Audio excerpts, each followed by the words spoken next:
The future of smart communities and the hydrogen society is not so far away. But to achieve those, strong political will is indispensable. In many ways, the title of this panel could really be not the roadmap to the utility of the future, but roadmap to the society of the future. Because in essence, that's what it will take for us to meet our environmental goals here in California. 40% greenhouse gas reduction below 1990 levels by 2030, 80% by 2050.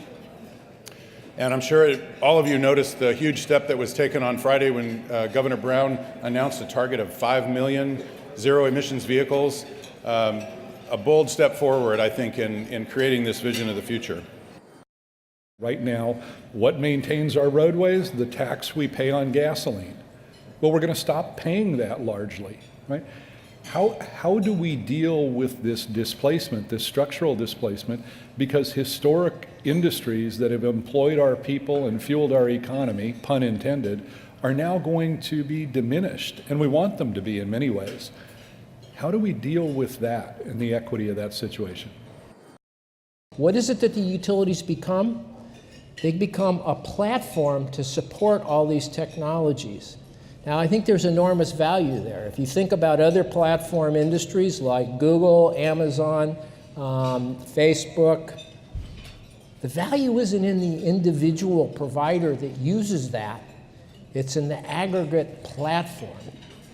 So the utilities will continue to play a role, but they can't do it.